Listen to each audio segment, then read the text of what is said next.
All right, so today I have the privilege of speaking with Mikhail Zygar. He's a renowned Russian journalist living in exile in the United States, as well as a New York Times columnist, Princeton lecturer, and author of multiple books on Putin, including All the Kremlin's Men. His most recent book, War and Punishment, explores and illuminates the historical myths that gave rise to the Russian invasion of Ukraine, both past and present, and he is also the founder of one of the last independent Russian media channels, Dost or TV Rain, which is now based in the Netherlands. So, Mikhail, thanks so much for being here today. I want to begin by asking a little bit about your background and how you ended up kind of where you are today. So, can you tell us about your experience as an independent journalist in Russia and how that ultimately led to your living in exile in the United States? Oh, thank you, Olivia, for having me. That's a great privilege for me. And yeah, actually, that's a very long story. I used to work as a journalist in Russia for more than 25 years. I was war correspondent working for Russia's biggest independent newspaper called Kommersant. That's some kind of Russian equivalent for the New York Times. Mostly, I was working in the Middle East, in Iraq, Lebanon, Israel, Sudan, Syria, other hotspots. And then in 2010, I became one of the founding editor in chief of Russia's only independent news TV channel, uh, as you mentioned, TV Rain. And that newspaper was that TV channel was absolutely independent. We were able to give floor to any representatives of unregistered oppositional parties, anti-Kremlin activists. For example, Alexei Navalny, the late leader of the Russian opposition, was our frequent guest and our contributor. And basically, we were the most influential and the most popular news TV channel in Russia until 2014. Uh, our TV channel was almost destroyed just around a month before the first invasion of Ukraine, before the annexation of Crimea, when Kremlin decided that they're going to start another era in Russian political history. They did everything they could to destroy all independent media outlets, and we were the biggest and probably the biggest and the first one to be almost eliminated. We lost, I would say, 99% of our audience, and the TV channel managed to survive. We moved online, as most Russian independent journalists. So basically, during the last 10 years, Russian independent media existed online, and we had a lot of very high quality investigative outlets, TV channels, radio stations, mostly YouTube channels. YouTube was the major platform for independent, high quality investigative journalism in Russia. But basically, another era started in 2022 when, within 3 days after the invasion, journalism was basically criminalized in Russia. According to the new law, it's just impossible to call this war a war.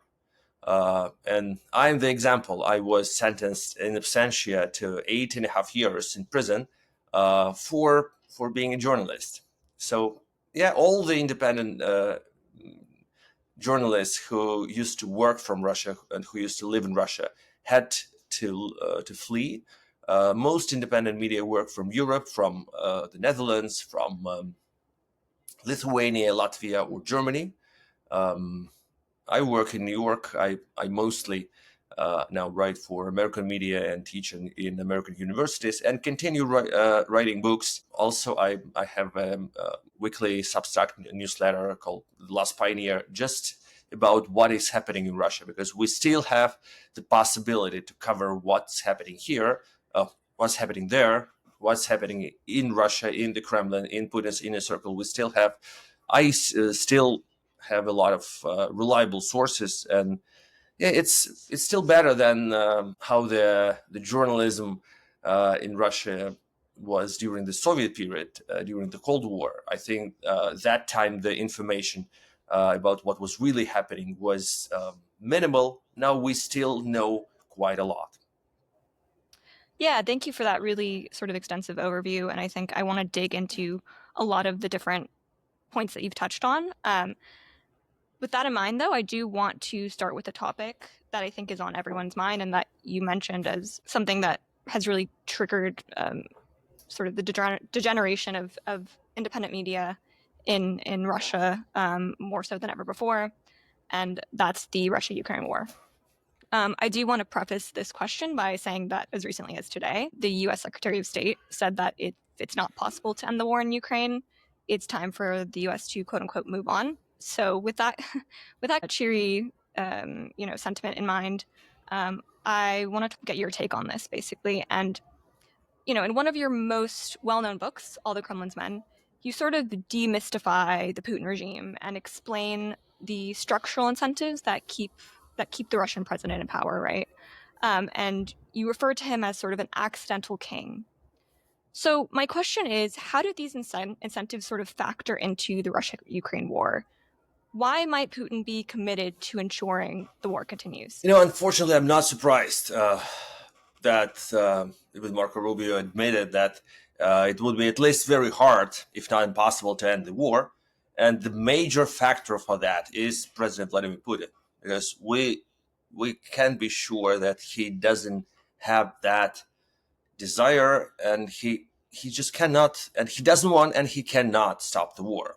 He embraced this war. He started loving it, and he found that that's the only mechanism for him um, to remain in control, to stay in power forever.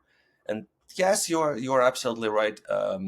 He's quite a accidental ruler of Russia. He was no politician before he was elected a president, but somehow once he obtained the power, he realized, or he started realizing more and more during the first years of his presidency, that he cannot leave that position. And once back in 2008, he was trying to create another scheme of running Russia from the background, being prime minister while picking Dmitry Medvedev as the Euro president.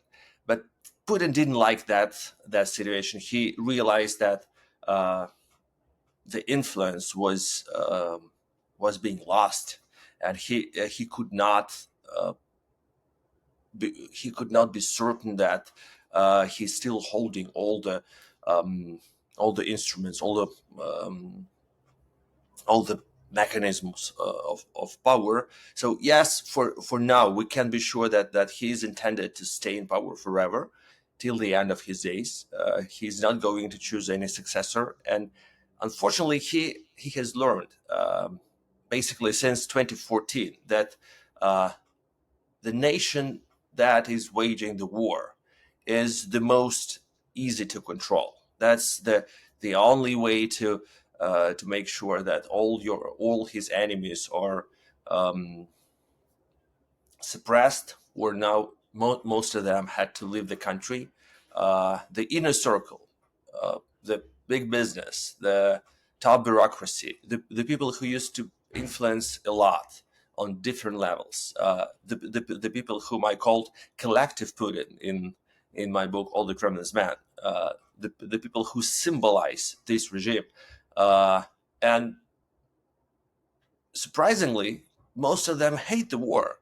Surprisingly, they don't really want this war to go on, but they have no voice. They have no possibility to influence him or to confront him or even to speak out, because during the war, any kind of doubt or hesitation or criticism is equalized to a betrayal. So yeah, it's the most comfortable scenario for him um, to wage this war. He was playing a very effective game, trying to pretend that he was ready to start the negotiations. He was ready to talk about the ceasefire, because he was trying to put the blame on President Zelensky. He was trying to pretend that it was not him but Zelensky, the one who didn't want the ceasefire. But now it's becoming more and more clear, and yeah, we see that even Trump administration will have to admit it, and better sooner than later, I guess. Yeah, I mean, I think what you're alluding to is there's kind of a par- an, a there's sort of an apparent paradox, right, of Putin's incentives in keeping the war going, with his kind of initial willingness at least entertain the idea of an end to the war. And in a recent New York Times piece, you term this a dual track strategy. Can you discuss this a little bit and tell us what this kind of means? Yeah, absolutely. Basically, Putin really wants to reestablish his relationships with the United States, and he really wants to separate two tracks. He wants to talk about bilateral relationships separately and about Ukraine separately. And yes, he's really interested in bringing Russia back to the international arena. He wants basically sanctions to be lifted.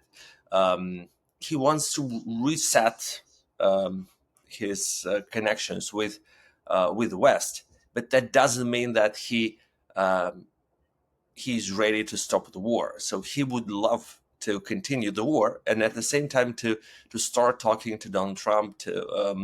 He would love Donald Trump to basically his dream was to persuade Donald Trump to visit Russia, to visit military parade in Moscow on May 9th.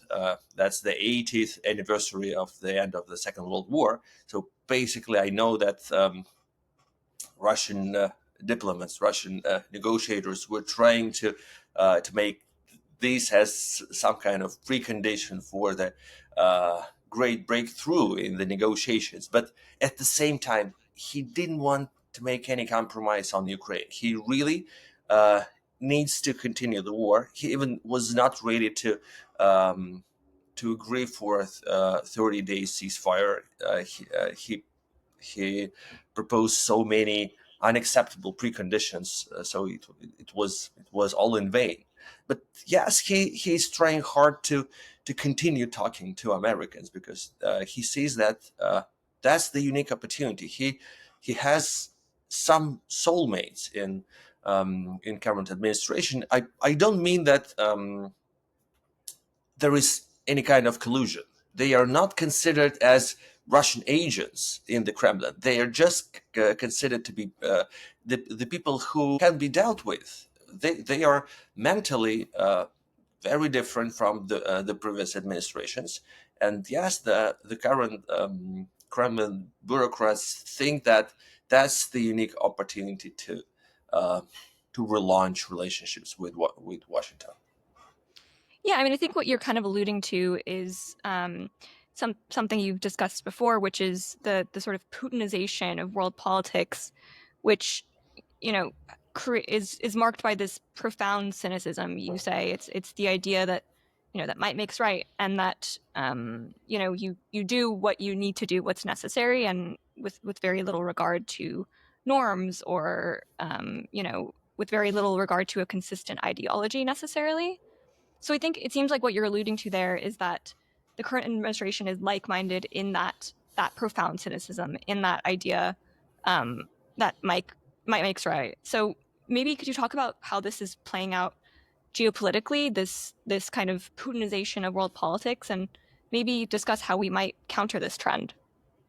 I can at least tell you how this trend is viewed from Moscow, because yes, definitely they were for many years. Kremlin ideologists were preaching that liberal democracy does not exist and liberal democracy is fake, and all Western politicians who are talking about liberal democracy, human rights, free and fair elections, and attempt to spread democracy around the world, all of them are hypocrites. And that was Kremlin's mantra for a couple of decades. Um, and right now, they are feeling that their ideology, their illiberal skepticism, or let's call it cynicism, it's the correct word. Uh, their ideology is becoming more and more popular and more influential in America. Even more, They think that the concept of liberal democracy is becoming much less popular in America. Less American people believe that the current American political system is democratic. And according to many Russian political strategists, according to many high ranking bureaucrats in Kremlin who are trying to establish the new world order, they compare current political situation in America to the last years of the Soviet Union, and they say that okay, Soviet Union collapsed because people stopped believing in communism, and it was irrelevant. And the last Soviet leader, Mikhail Gorbachev, embraced Western ideology, which was liberal democracy, and they think that the tendency in America is somehow similar. That the current American administration is becoming less convinced that liberal democracy is the true religion of America, is the cornerstone of American statehood, and they are embracing that much more pragmatic or cynical approach to the global policy, much less based on the ideology. And so the conclusion they come to is that the United States of America, as it used to be, is no longer there. So it's becoming some kind of new political force, new political power, and new entity, new state. Uh, Not a state which was based on values. Um, and for them, that's completely different thing. For many years, they considered less ideological approach to be the best one. For many, even during the Soviet period. Soviet diplomats considered Republican administrations, and especially Henry Kissinger, as the symbol of realpolitik, the most approachable and like the most comfortable partner, and the Democratic administrations as a symbol of that ideological approach. Former Jimmy Carter's national security advisor Zbigniew Brzezinski as the least comfortable one, the least friendly negotiator. So yes, they love this trend. They love America becoming less careful about democracy. They think that that's the beginning of the new world order. That's the end of any kind of criticism about Russian democracy or Russian um, political system, and they think that this nothing personal, just business, is the way how they would love to make things. They think that running company as the corporation and living in a world order where corporations deal with each other without any um, talks about human rights or values is the best case scenario. Yeah, so it seems like there's a really profound, I mean, I guess pragmatism would be the world would be the word, which is not predicated on any sort of, idealism, any notion of, what is our duty in the world, right? And kind of a rejection of the idea of norms, sort of the neoliberal world order. That said, I do want to maybe dig into something that's a little paradoxical to that, which is that Russia is often kind of invoked or turned to international law and international norms as a justification for its actions in Ukraine, right? It's often said, there are human rights being violated in Ukraine. It's talked about self-defense. It's talked about, notions of, self being able to choose your own identity, choose um, your own country. I guess the answer is sort of implicit in my question. But what do you make of this strategy of sort of twisting the norms and laws of the international order to Putin's own ends, to Russia's own ends? The most popular mantra, and it's equally Putin's one, and the mantra used by Russian propaganda is that Russia is not the first to break the international law and the international norms. And I think that's the most paradoxical argument. They claim that America started it first, and they actually, according to that point of view, is that um, it all started with Iraq. They say, okay, you were the first to start invasion of Iraq, and after all, retroactively, we know that it was not really justified, and the weapons of mass destruction did not exist in Saddam Hussein's Iraq. So probably America was the first to break the old world order. And Russia, together with France and Germany, back in 2003, was opposing that military intervention. So that's a very weird logic, but they say, okay, you did it first, but if it's possible for you, why isn't that possible for us? Somehow, paradoxically, it's the dilemma that was that is very close to famous Fyodor Dostoevsky's War and Punishment dilemma of the protagonist, Rodion Raskolnikov, the person who killed the old lady because he had a moral dilemma if he had a right or he was just a trembling creature. So to prove himself that he was a superhuman, he had to kill the person, and just like that, to have to prove to itself that Russia is a superpower. Vladimir Putin needed to prove that he has the right to violence. He needed that violence and international aggression to prove that he's not lesser of a superpower, just like America. So yeah, basically, uh, diplomats are speaking about the kind of respect to international order. In reality, they admit that was an aggression. That was the breach of all international norms, and that's okay because international law, as it used to be, does not exist any longer.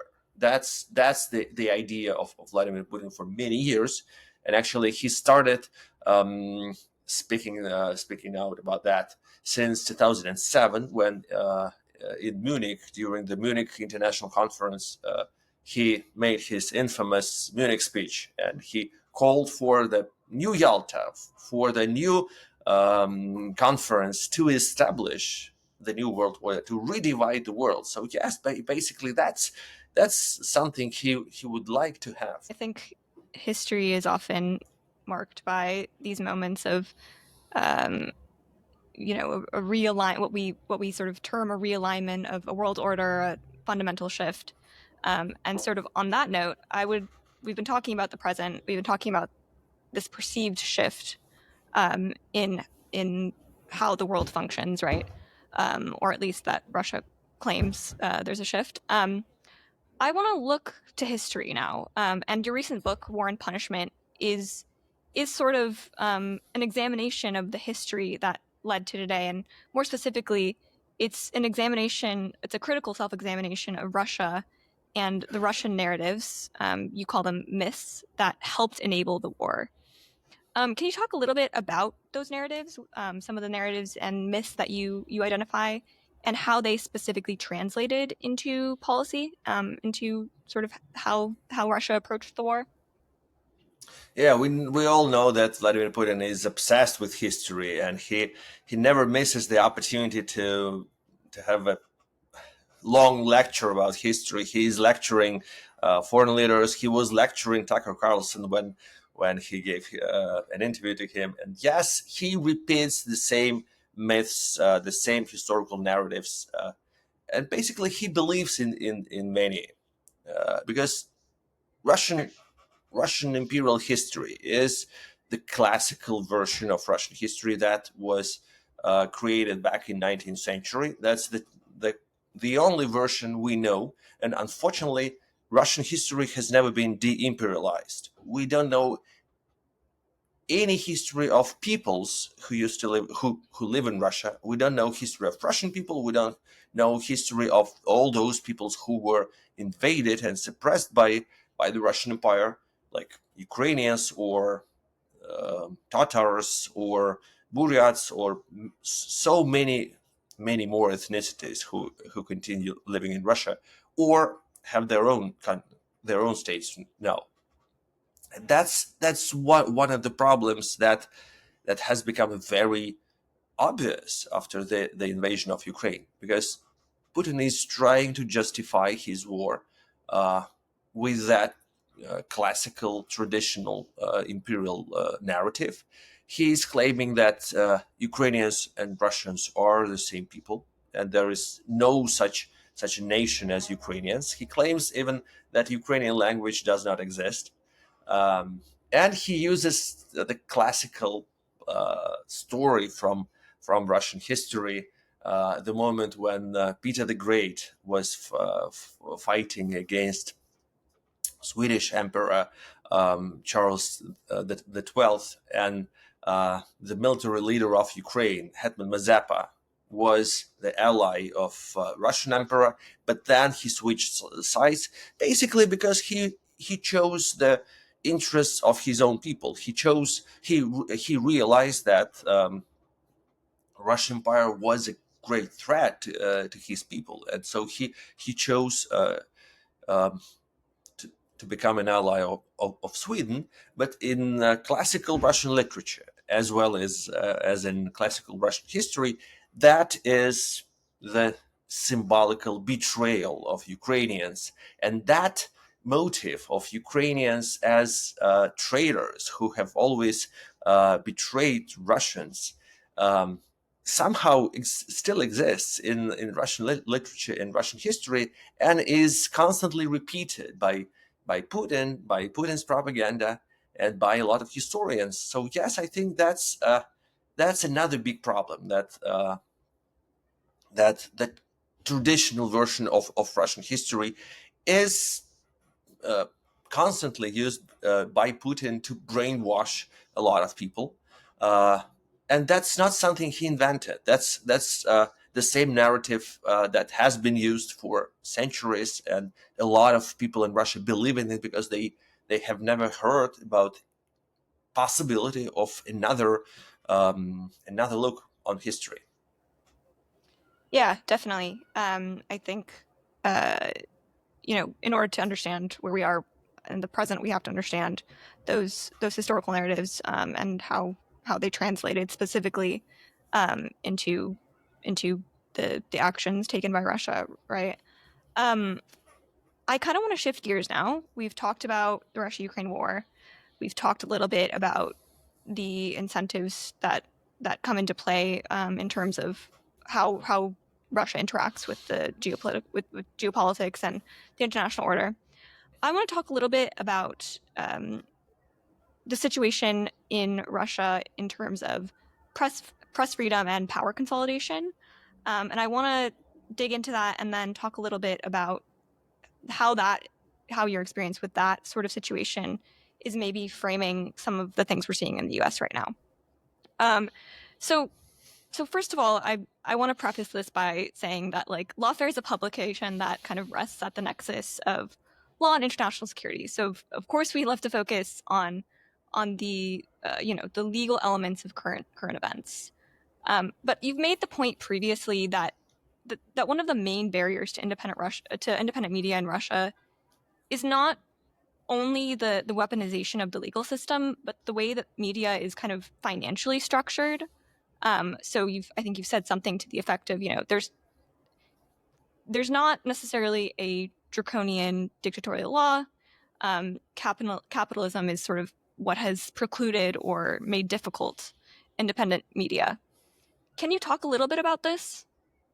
Sure. Yeah, I think that's very important part of our troubled experience in Russia with independent media, because really Putin managed to destroy the free independent media, not with any kind of new laws. He was using all the best practices and all the most liberal press freedom laws that existed in Russia back 25 years ago, and still it was possible to eradicate independent news TV channels, independent newspapers, because he was affecting the owners.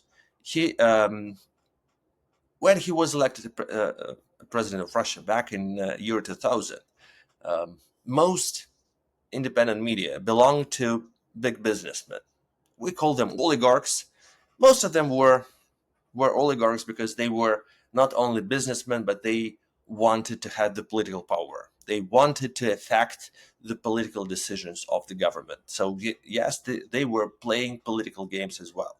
And some of them were oligarchs loyal to Vladimir Putin or who wanted to be his allies. Some of them were much more independent. So he started his presidency with getting rid of disloyal oligarchs and trying to change the owners of the most popular news TV channels. He didn't invent any new laws. It was only business methods. One oligarch could buy the TV channel from another one, but that always led to the change of editorial policy. That always changed to the journalists being fired and replaced by other journalists, and that was a very slow process. But the oligarchs, the people who used to own media, were doing that work for him. The independent media market was destroyed. Independent media were eradicated not by President Putin, but by the businessmen who had interests in media business as well as in other industries. For most media owners, for most media tycoons, TV channels or newspapers were not the only business interest. They used to own factories and plants and mines and oil fields, and they cared about them much more. And that was the guarantee for the government that every time they wanted something from the media owners were responsive, loyal, and they wanted to help. Yeah, so it seems like there was sort of an installment of these essentially oligarchs into positions of influence in terms of media, so that it was all media essentially became Putin friendly, right? Um, but there was also this element, it seems like, of making smaller media enterprises financially non-lucrative, right? Like it became very difficult to make money as an independent journalist in Russia. Um, and so, I mean, obviously, independent media has found other ways in Russia. I think so you've mentioned social media, you've mentioned sort of smaller channels, ones that are less lucrative, certainly. Um, is there anything happening in the United States right now that kind of resembles what you've alluded to in terms of making independent media non-lucrative? So I'm thinking kind of threats of lawsuits against smaller media outlets. That functions as a financial deterrent for those who don't have the resources to fight back. Things of that nature. Is there anything that's reminding you of that sort of constricting of media freedom and freedom of expression, either through making it financially difficult or through other means? It's hard for me to compare the situation in America and the situation in Russia that existed 25 years ago, because yeah, definitely countries are very different, and the democratic institutions that exist in America are very different and much more developed than the ones we used to have in Russia. But definitely, if we need to write a playbook of how independent media should endure any kind of pressure from anyone, the first word we must remember is the self-censorship, because that's the biggest threat to media freedom. Not I don't think not the trials, not the new laws. Self-censorship is the most important phenomena. When journalists know that it's not safe for them to do their job, to make investigations, to report about mismanagement, to criticize the government or anyone, the moment when journalists start being afraid or their bosses, their editors, start being afraid of touching some topics, that's the moment when we should know that we're in trouble. I remember that it started with bits of self-censorship in Russia 25 years ago. I remember that when I was working for Russia's that time biggest independent newspaper, uh, we used to know that we had only two taboo topics: war in Chechnya and president's personal life, his wife. We could not talk about only two issues, and the rest was free. It was that was not an important sacrifice. That was not a very big deal for us. We were sure that it was okay, but that was only the tiny beginning of that self censorship, and then it was growing, and then we found ourselves in the situation when we could not talk about much longer list of topics. Um, at the same time, 10 years later, back in 2010, when I was when together with my friends and colleagues, we were launching the only Russia's independent news TV channel. We knew that we could not tolerate any kind of self-censorship. We would be normal TV channel that covers everything that was important for us, that was important for our audience. But the situation in the market was completely changed, and we we knew that the only possibility for independent media to exist uh, was to be miserable, actually, to be not successful at all. We could exist, we could work.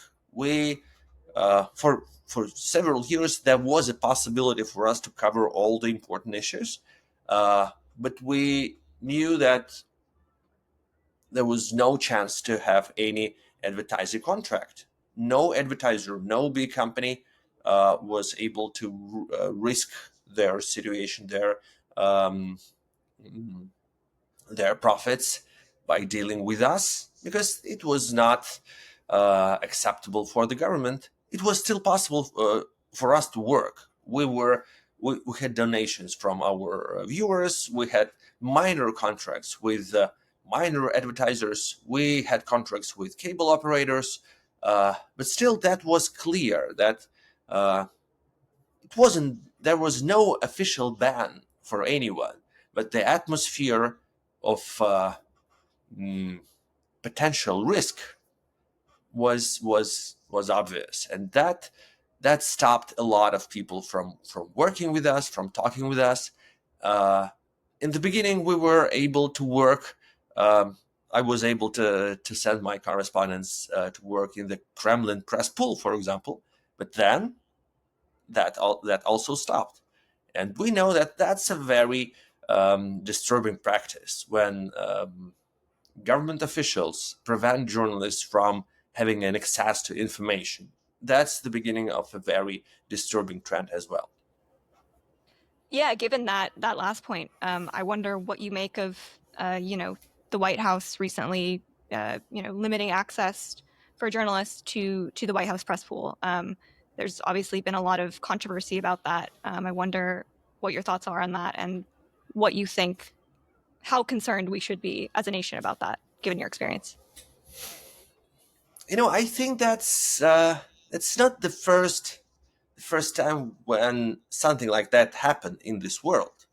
And for many years, I would say centuries, uh, journalists used to show much more uh, empathy to their colleagues.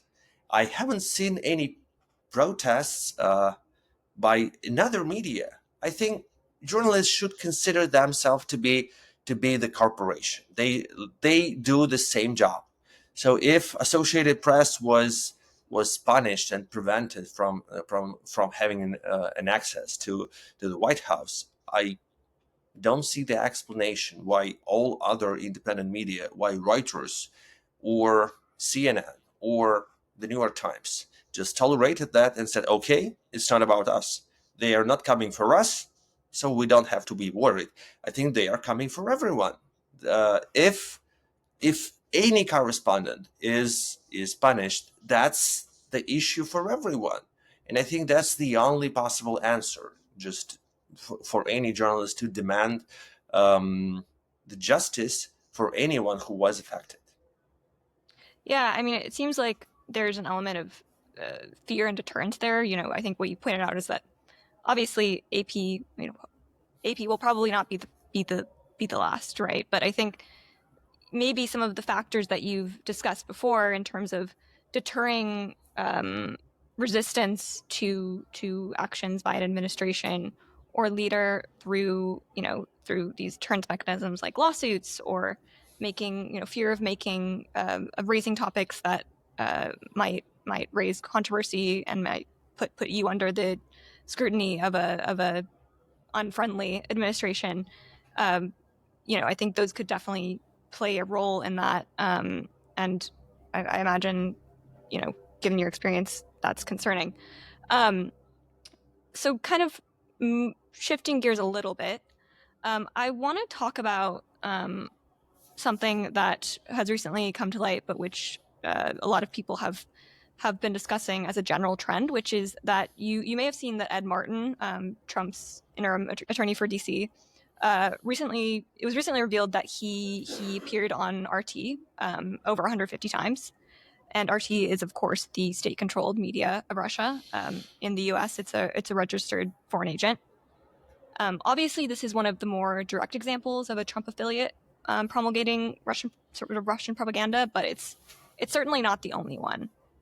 I wonder if you think that these connections indicate that the U.S. government has been compromised by Russian interests, and how concerning you find it. I do not. I must start with a statement that I don't believe in any kind of collusion, and I have never heard from my sources in Moscow that anyone in current American administration or close to current administration was considered to be some kind of agent or our guy, our person in America. Uh, I think it's much more complicated. It's much more about same same approach, same business approach, same logic, same um, philosophy. They are much more of soulmates um, than collaborators, and I think that's, to my mind, according to the values that I consider to be democratic, thought cannot be a crime. So if any American politician or civil servant agrees with what Russian propaganda says and is not shy to speak aloud about that, that could not be a crime. That's okay. If any person sincerely reveals his point of view, that's fine. He's not cheating anyone, uh, and that's up to the media, to the public opinion, to the voters to react. But I don't think that that's something illegal. If a person, okay, if someone says that he loves President Putin, if someone says that he he doesn't think that it is Russia attacked Ukraine, but it happened otherwise. Uh, that might be a mistake, but that's still not a crime, and that's still not a proof of any kind of conspiracy. So I think it is sad for me. It is sad when I hear that Russian propaganda is being so effective and so influential in America and all around the world, because I know that um, unfortunately a lot of people who are creating Russian propaganda do not believe in anything they say. They are very cynical people. They know that that's just bullshit. That's like they are creating alternative reality. They are creating fake news. They are creating fake narratives, and some, but it based on some facts and um, um, some set of values they truly believe in. And yes, they truly distrust liberal democracy. They truly believe that democracy is a fake value and it should not exist. They truly believe that there is no independent media anywhere in the world. They truly believe that free and fair elections do not exist. And yes, they think that it's much better to run the country as the corporation without thinking about minorities, without thinking about any human rights. That's their mindset, and I think it's the issue, the matter of I think it's the issue of American voters to agree with that or disagree. Yeah, I mean, I think given your experience in Russia, where this idea of, you know, we're basically, invoking organizations or media outlets as foreign agents was used to shut them down effectively, right? And used to limit their speech. I can totally understand why you would be very reticent to recommend, you know, limiting the speech or freedom of people to affiliate with certain organizations, because obviously that can lead to a very dangerous path, right? Where it becomes very subjective. Who is a foreign agent? I mean, in this circumstance, as you've alluded to, it's very sad. I can give you an example. Yeah. 2 years ago, Russian Ministry of Justice announced that they are going to register LGBT, I quote, as the extremist and terrorist organization. So anyone who is openly uh, coming out in Russia, anyone who speaks out as a gay person, um, according to Russian law, admits that he or she is a terrorist. So yes, it's like that's the new law in Russia. So basically, and it's very uh, Russian government and all those legal practices are very anti woke. At the same time, these are the new Russian laws. So yeah, according to these laws, um, it's very easy to imprison anyone or just um, to make anyone silent just for accusing them of being a member of a LGBTQ community. Yeah, I mean, it's. I can understand that that would be a very dangerous path to go down, and that's why RT is under the First Amendment. RT is not illegal in the United States. It's just registered as a foreign agent. I think a consistent thread throughout our conversation has been that at the core of a lot of the sort of sympathy between Russia and some in the United States, and of course there are other, there are European nations who are increasingly turning to Russia or who are aligning themselves with Russia. Um, at the core of this sort of Putinization, this cynicism, there seems to be a profound sense of disillusionment with the ideals of democracy, with the idea that democracy can deliver good for people, and that a liberal international order can deliver promises and deliver a better quality of life to people. So, you know, how can we kind of right the ship? How can we steer? How can we kind of uh, contend with this sentiment and admit that it exists? Right, people are becoming disillusioned with democracy and the liberal international order, assuming that assuming that you think that we should sort of right the ship and that we should steer people back in the direction of democracy and democratic ideals. How can we begin to do that, either domestically or internationally? It's a You big know, question. yeah, it's Yeah. it's an amazing, it's the most important question. Thank you Yeah. for that. And at the same time, I think that's a bit ironic that you ask me, the person who lives in exile in New York, And basically, yeah, we failed our struggle. At least for now, we were. I was struggling for democracy and for the democratic society in Russia for 22 years of Putin's presidency, and we were not successful. I had to leave the country, and I had to admit defeat. So yeah, it would be probably unwise for me to give any advice to Americans or to anyone. But I remember that the only thing that we were doing was practicing what we used to preach.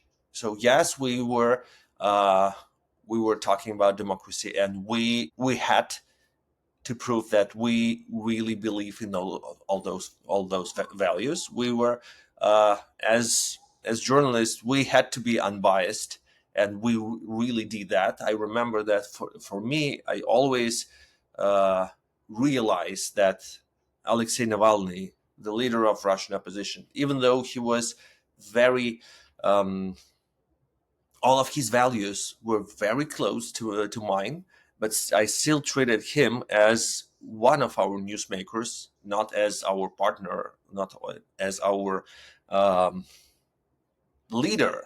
He was one of them. He was just like Vladimir Putin, another newsmaker. We had to cover his activities as well as Putin's policies. I remember it was very hard for all Russian civil society back in 2014, when after years of struggle and after years of protest rallies against Vladimir Putin, uh, we had the impression that we failed because the because in 2014 Putin occupied Crimea, and it seemed to be very popular within Russian population. It looked like we lost that competition for the hearts of Russian people, and a lot of Russian oppositional activists and human rights activists were disheartened, heartbroken, uh, and we could not find energy um, to continue our struggle because we had that illusion that we were outplayed. We were so objectively less popular, less influenced, less powerful than Vladimir Putin, than people who were trying to make Russia great again. Uh, and still, that should not have been a case for us. That didn't stop us from working. So yes, we had to try till the end, and our case is not the successful one. But I can tell you that I mentioned Alexei Navalny many times, and for now, for Russia, he remains the person who believed in liberal democracy that much, so he gave his life for it. He intentionally came back to Russia to live in Russian prison, knowing that he would have been imprisoned and even killed, uh, and still he wanted to prove that that was not a joke, that he really was ready to give his life for his values, for Russian democratic future, and for the idea that Russia is not doomed to be autocracy, is not doomed to be dictatorship. That no, Russia has the potential to be a democratic country, and he was the person to believe in that. And he is the inspiration for a lot of people to continue believing. So yeah, I think that's continue believing and practicing. That's the only possibility to maintain and to spread democracy. All right. Well, I think that's a fantastic place to end. Mikhail, thank you so much for joining us today for what I think was a really illuminating conversation. Thank you. Thank you.